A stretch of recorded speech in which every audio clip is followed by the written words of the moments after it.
belum tentu kita dapat anak. Betul tak? Itu benda yang natural, Tuhan ciptakan. Benda yang natural yang Tuhan ciptakan itu pun kita kena percaya. Kita kena trust the process. Kita kena usaha untuk buat anak, untuk dapat anak. Alright? Sedangkan benda ini kita boleh urus sendiri. Perkara yang bukan natural, yang perkara yang kita kena urus sendiri, lagilah kita kena percaya dengan proses itu. Fahamkah faham ni? Boleh dapat point dia? Alright? Ini adalah hukum alam, Abang Rakab. Semua orang kena percaya bila kita buat perkara yang hukum alam ini, insya-Allah kita akan nampak result dia. Ini yang kita nak kena betulkan balik. Sebab apa saya kongsikan semua ini adalah bukan tentang motivation, tetapi nak bawa sistem ni, nak kena percaya benda itu. Sebab apa? Bila tak percaya, you tidak mampu untuk buat. Bila tak buat, tidak akan ada result. Bila tidak ada result, kita akan mula rasa marah, rasa kecewa, rasa geram, rasa sia-sia. Okey? Boleh Abang Agak? Siapa faham, kami faham? So, kita akan masuk dalam sistem dalam market. Alright? Sistem dalam market. Ini tajuk dia. Okey? Ataupun dalam dia adalah account trading, account je lah. Account management, pengurusan account. Okey, ni bukan kelas accounting apa dekat, no, tetapi salah satunya. Okey? Pengurusan account. Account apa? Account trading. Dan benda ini adalah sebanyak 60% yang kita nak kena fokus. Saya ulang sekali lagi, account management ni adalah sebanyak 60% yang abang dan kakak semua nak kena fokus. Sebab apa? Sebab dia adalah things ataupun perkara yang satu-satunya dalam industri ini yang kita boleh kawal. Saya ulang sekali lagi, abang dan kakak semua. Account management adalah salah satu perkara di dalam industri yang abang dan kakak sedang masuk sekarang ini, which is apa? Spot trading forex. Account management adalah salah satu perkara yang satu-satunya perkara yang kita boleh kawal dia. Market, tadi you all belajar tentang apa? TOB, confirmation of retracement. You all belajar tentang formation of last structure, formation of new structure, tentang market direction, tentang environment. Hebat, semua hebat. Tetapi yang sedihnya, kita tak mampu pun kawal perkara itu. Setuju, abang dan kakak? Pergerakan market itu walaupun kita nampak, kita boleh fokus, oh dia bakal ke atas, tetapi kita still tak mampu untuk kawal perkara itu. Abang dan kakak, siapa faham, kami faham. Okay, so account trading lah di antara salah satu perkara yang satu-satunya yang you all semua mampu selayaknya 100% mampu untuk you all kawal. Okay, sebab apa? Sebab dia berada di bawah kawalan kita. Kita kawal dengan bagus, account trading kita akan jadi bagus. Kita kawal dengan tak bagus, account trading kita akan jadi tidak bagus. Itu konsep dia. Faham abang dan kakak semua? Baik, account management dia akan terbahagi kepada 3 perkara, 3 komponen, which is yang pertama adalah di mana kita panggil dia sebagai risk management, pengurusan risiko. Okey, pengurusan risiko. Yang kedua, di mana kita panggil dia sebagai money management, pengurusan duit ataupun pengurusan profit and loss. Okey. Pengurusan profit and loss. Dia berada di money management. Yang seterusnya adalah portfolio management. Pengurusan portfolio kita. Bagaimana kita nak mengurus kita punya portfolio? Bagaimana kita nak monitor kita punya portfolio? Apakah yang patut kita betulkan lagi portfolio kita? Semua ada di portfolio management. Dan di manakah perlu kita tengok dan kita fokus untuk portfolio management. Okey? Tengok semua ni ya. Dan abang dan kakak, risk management. Okey, risk management dia adalah semuanya tentang risiko. Saya ulang sekali lagi, ini adalah tentang risiko. Macam selalu saya pesan dekat abang dan kakak. Dalam trading, forex trading, benda yang paling dekat dengan kita adalah kerugian. Okey? Perkara yang paling dekat dengan kita dalam forex trading adalah kerugian. Jadi, kita nak fokus dengan kerugian ataupun kita nak fokus dengan keuntungan dahulu? Sila komen, saya nak tengok.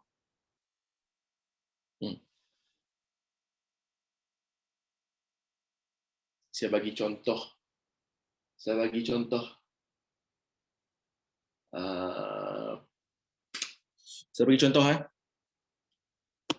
Abang dan kakak, kita ada sahabat, kita ada rakan. Okey, kita ada rakan. Rakan yang dekat dengan kita ni, alright, dia adalah rakan yang yang jahat, yang tak baik, yang suka menghasut kita.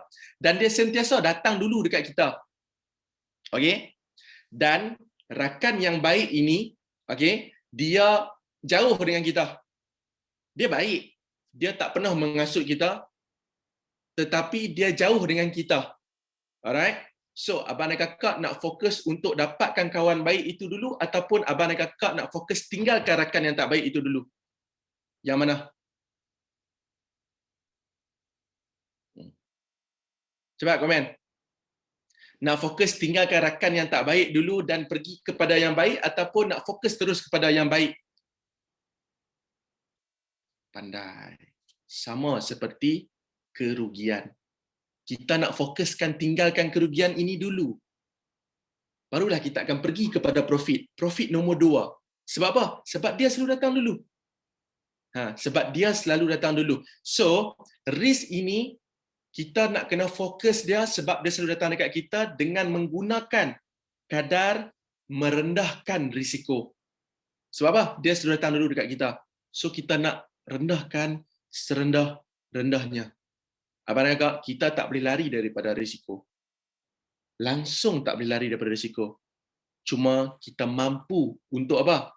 Untuk mengurangkan kadar risiko. Samalah seperti di jalan raya. Bawa motor. Saya nak tanya, bawa motor dengan kereta yang mana lebih risiko untuk menghadapi kemalangan? Okey. Betul tak? Dan bawa motor kita pun tahu risiko dia tinggi. Alright, risiko dia risiko lah, bukan tinggi, dia risiko untuk menghadapi kemalangan, risiko untuk dilanggar, risiko untuk jatuh motor. Okey. Jadinya bagaimanakah untuk kita nak rendahkan kadar risiko untuk kita menghadapi kemalangan itu? Dengan ada apa? Munculnya helmet, munculnya side mirror kiri kanan, munculnya signal kiri dan kanan, munculnya traffic light di jalan raya, munculnya had kelajuan di jalan raya, yang semua kita nak kena patuh. Tetapi, even kita patuh perkara itu pun, risiko still ada. Setuju? Setuju tak abang dan kakak? Samalah seperti dalam forex trading. Walaupun kita dah follow semua sistem, dah bagus dah. Tetapi, pastinya kerugian itu pasti akan ada. So kita nak kena terimalah kenyataan benda itu. Tak boleh mencari benda yang tidak ada risiko. Alright? Sebab konsep dalam nak membina kejayaan, kita kena lalui risiko. Alright? Kena lalui risiko. Jadi, kita dah tahu dah, risiko asyik datang. Bagaimana aku nak reduce kadar kerugian ini? Supaya apa? Supaya bila aku bawa motor, aku tak ada lah sampai kalau jatuh motor tu sampai aku meninggal. Okey? Supaya kalau kita aku bawa motor itu, tidaklah aku jatuh sampai aku meninggal. Sekurang-kurangnya aku jatuh tu tercalar sikit sahaja. Faham tak konsep dia? Faham tak abang dan kakak? Alright? Macam dalam trading, kerugian itu pasti datang. Tapi janganlah sampai dia datang dan terus MC. Alright? Biarlah dia datang tetapi rugi dalam keadaan yang sangat-sangat minimum. Sangat-sangat rendah. So, apakah perkara yang mampu untuk kita kawal perkara itu? Dengan menggunakan kaedah position sizing. Saya ulang sekali lagi, menggunakan kaedah position sizing. Ini adalah one of the system juga, position sizing. Position sizing adalah one of the system yang akan memberitahu kepada abang dan kakak semua berapakah lot yang kita perlu pakai, berapakah kontrak yang perlu kita pakai dan berapa unitkah yang perlu kita pakai dalam setiap dagangan kita ataupun di dalam setiap position yang kita nak buka nanti. Siapa faham? Komen faham. Okey. So, position sizing ini dia akan membantu kita mengurangkan kadar risiko untuk menghadapi MC, untuk menghadapi kerugian, untuk menghadapi kerugian yang besar, untuk menghadapi stop out. Itu tujuannya, position sizing. Saya ulang sekali lagi, tujuan menggunakan position sizing adalah untuk elak dari MC, untuk elak dari habis modal trading, untuk elak dari rugi besar. Siapa yang nak elak dari 3 perkara ini? Sila komen saya nak tengok. Semua pun tak mau betul, jadi kena ikutlah. Alright? Kalau katakan semua tak mau, kena ikut benda ini. Sebab apa? Dia akan membantu kita punya emosi. Okey? Dia akan membantu kita punya emosi. Nanti saya bagi example dekat you all semua. Alright. So, position sizing. Lagi kita akan membuat calculation ataupun apakah what kind of formula untuk kita dapatkan kita punya kontrak itu. Ataupun lot size kita. What kind of formula yang kita perlukan. Lagi kita masuk. Yang seterusnya. Money management. Money management dia bertujuan untuk recovery. Saya ulang sekali lagi. Dia bertujuan untuk recovery. Yang pertama. Yang kedua, dia bertujuan untuk kita untung. Apa pun terjadi, kita akan untung. Dia ada dekat mana? Money management. Saya ulang sekali lagi. Money management, dia bertujuan untuk yang pertama adalah recover. Recover apa? Recover kerugian kita. Yang kedua, dia akan memberi keuntungan kepada kita. Apa pun terjadi, kita akan capai profit. Kita akan capai constant profit. Dia ada dekat mana? Money management. Okey. Faham? Dengan menggunakan kaedah apa? Dengan menggunakan kaedah risk to reward ratio. Okey. Menggunakan kaedah risk to reward ratio. Nanti kita akan tunjuk lagi sekali dekat you all semua. KPI itu saya ada tunjukkan. Nanti saya akan tunjuk sekali lagi dekat you all semua. Yang seterusnya adalah portfolio management. Okey. Portfolio management. Portfolio ni adalah everything yang dia akan terkesan based on risk management kita, money management kita. Saya ulang sekali lagi. Portfolio kita, dia akan terkesan, dia akan effect based on risk yang kita tetapkan, money management yang kita tetapkan. So, nak portfolio kita nampak cantik, kena handle dua perkara ini dengan bagus. Automatic portfolio akan jadi bagus. One of the perkara yang kita nak kena fokus dalam portfolio kita adalah, yang sangat saya tekankan adalah tentang dia punya drawdown. Okay, percentage drawdown. Drawdown ini apa? Dalam contoh saya berikan, contoh kita ada modal sebanyak $100,000. Okay, $100,000. 100K USD. Alright. Dan kita rugi sebanyak 30%. Bermaksud dekat drawdown kita akan menjadi 30%. So bermaksud you telah rugikan sebanyak 30,000 sepanjang dagangan you. Faham? Okey. Dia akan lekat ataupun direkodkan di dalam portfolio kita. So portfolio kita akan jadi cantik ataupun tidak? Ini negatif. Akan jadi tak cantik lah. Alright? Bukan kata tak cantik, investor pun tak mau lekat dengan kita. Sebab apa? Kita pernah rugikan amount yang tinggi. Orang yang nak invest duit dekat kita pun tengok rekod kita, oh Mamat ni pernah rugi sampai 30% babe dalam trading dia.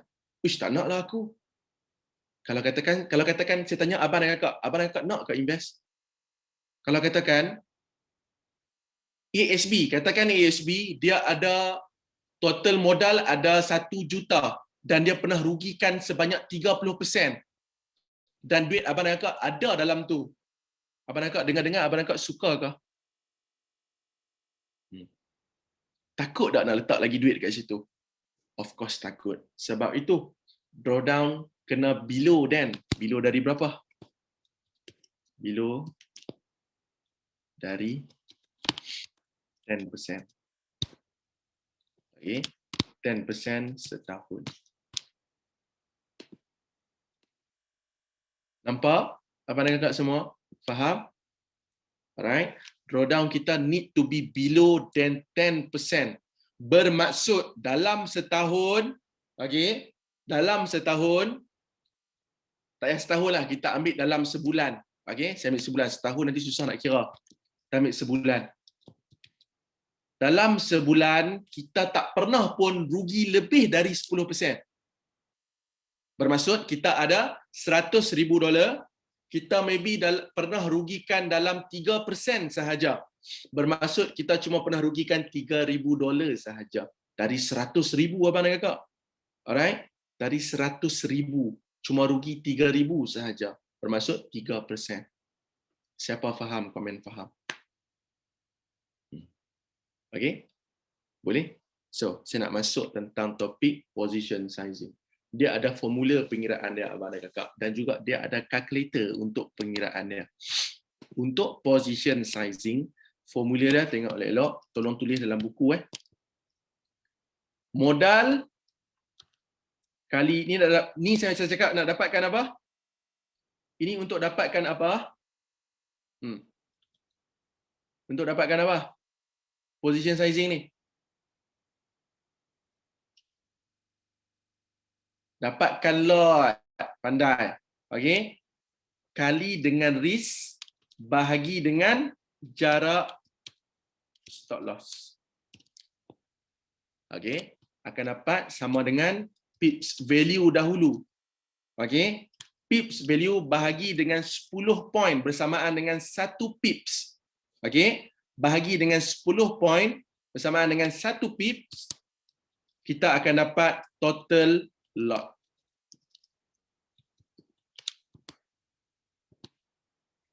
Ini formula dia. Tolong ingat pengiraan ini Okey, tolong ingat pengiraan ini.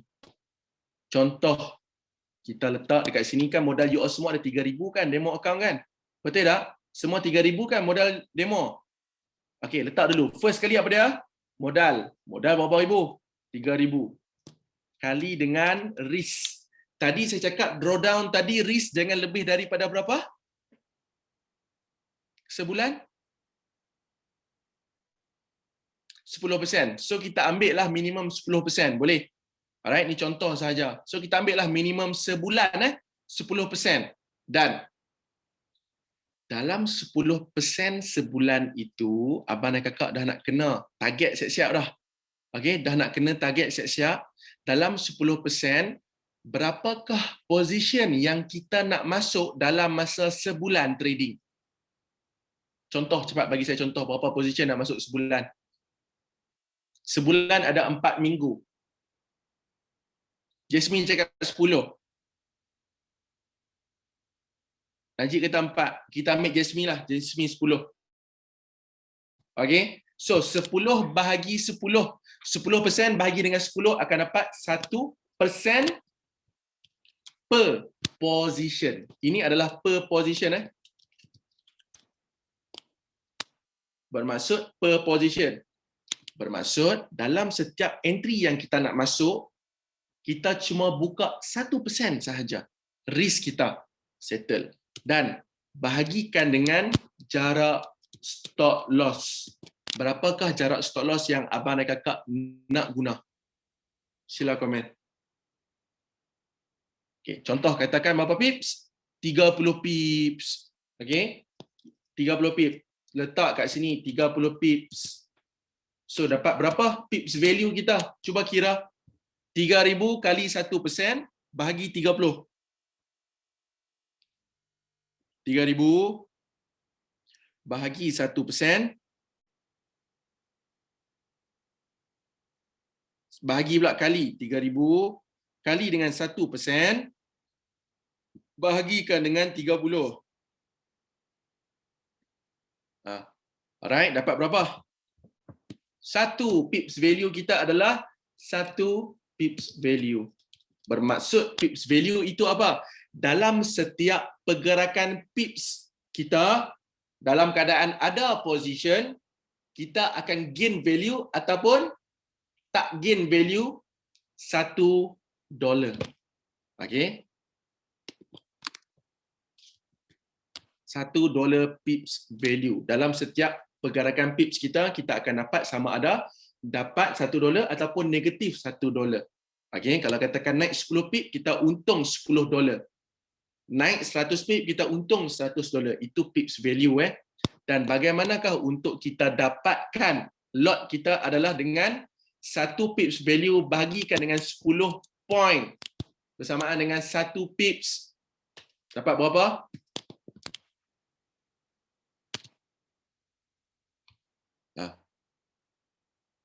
Satu bagi 10 berapa? Pandai, 0.1. 0.1. Inilah lot yang kita nak kena buka. Alright? Inilah yang telah ditetapkan dalam kontrak kita ataupun size yang perlu kita buka dalam setiap position kita. 0.1. Hello, abang dan kakak semua faham ke faham? Maksudnya apa, Faizal? Bukan. Bukan 0.01, 0.1.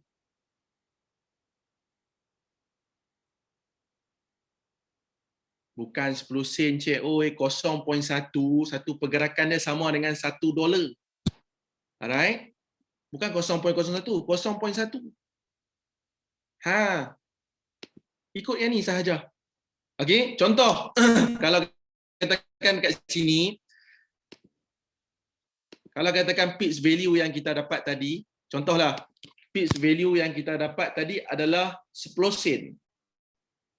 0.10. Bagi 10, barulah dapat lot 0.01.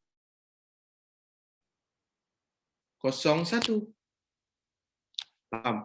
Tetapi kita punya pip value $1, bukan sekupang. Alright? Kita punya pip value, nilai value pips kita adalah $1. So, maka lot kita adalah 0.1. Bermaksud ini adalah untuk standard account. Faham? Siapa faham? Komen faham.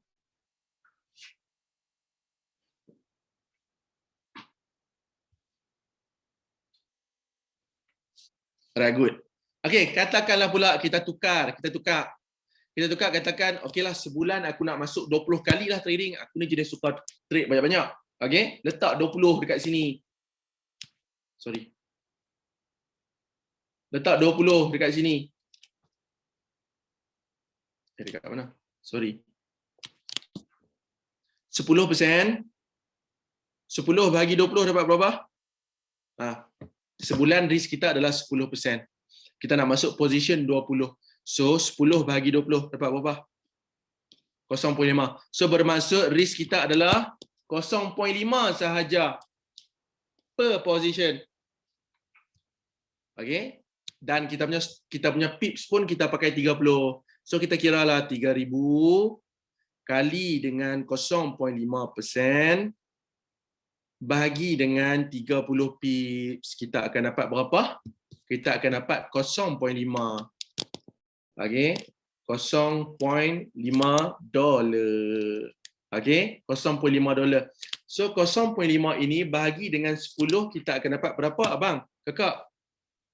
Kita akan dapat 0.05. Inilah lot kita. Siapa dapat? Komen dapat. Okey. Dan kenalah stop loss macam mana pun. Okey, kenalah stop loss macam mana pun, kita cuma rugi 1% sahaja. 1% dari $3,000 berapa dolar? 1% daripada $3,000. Berapa dolar kita rugi? $30 dari $3,000. Adakah itu akan memberi kesan kepada jantung you?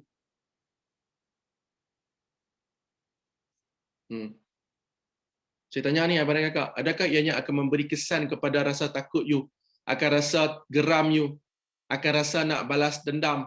Ada tak? Tak ada kesan. So best tak trade kalau katakan rugi tapi tak terasa apa-apa? Seronok tak? Yes, Faisal pandai. Santai. Mereka dalam trading relax. Alright, dalam trading is everything is about tenang. Kena bawa sabar, tak boleh gelojoh. Okay, trading bukan tentang gelojoh, ianya tentang steady. Alright, steady. Tenang, relax, sabar, chill. Bawa bertenang. Okay, bawa bertenang. So faham, dapat konsep ni, formula ni. Okay, clear, jelas. Saya nak masuk pula tentang magic numbers. Magic numbers dia adalah one of the perkara yang kita nak capai. Okay, target yang kita nak capai. Dia ada dalam metod lain. Pitch value kita adalah 0.5. Sorry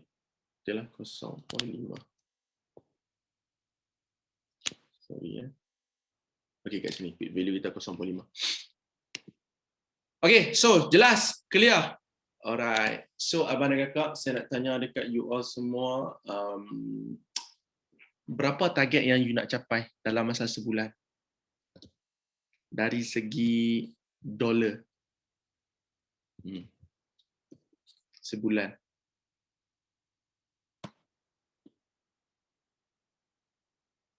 $20. $5,000. $2,000. Nak dapat 50% daripada modal. Okay, good. $2,000 USD. Lagi yang lain. Berapa yang nak capai sebulan? Cepat, saya nak tengok. $1,000 USD. 1,000. 2,000, Chris. Good. Okay, kita ambil yang paling simple lah, $1,000. Alright, kita ambil $1,000. Okay, kita ambil $1,000. $1,000. So kita buat pengiraan dia macam ni, formula kita panggil dia sebagai magic numbers. Tujuan dia untuk capai apa? Capai target. Alright. Magic numbers adalah tujuan untuk kita capai target kita. Magic numbers. Formula dia adalah modal, saya lupa. Modal, Allahumma sholli ala sayyidina Muhammad. Modal, target. Target bahagi dengan pips value sama dengan pips. Ini formula dia abang dan kakak. Target bahagi dengan pips value, kita akan dapat nilai pips. Sebab apa kita perlukan nilai pips? Kenapa? Kenapa kita nak dapatkan pips? Kenapa dekat sini kita perlukan pips? Saya pernah explain dekat abang dan kakak. Kenapa kita nak kena dapatkan pips?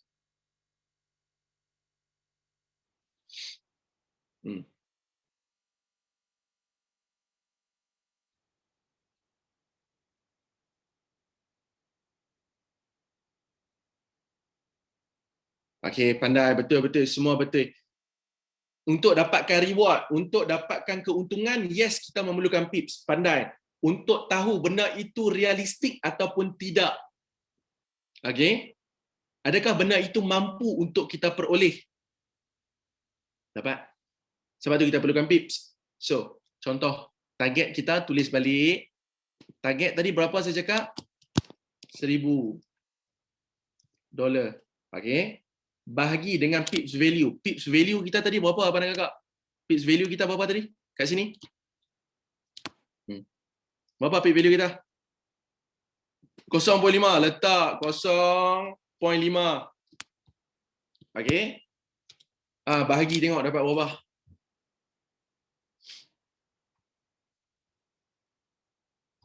Dapat berapa? 2,000. 2,000 ini adalah pips kita. So bermaksud sebulan kita memerlukan 2,000 pips. Okey, jom kita tengok pula. Adakah benda ini realistik untuk aku dapat dalam masa sebulan? 2,000 bahagikan dengan sebulan ada berapa minggu?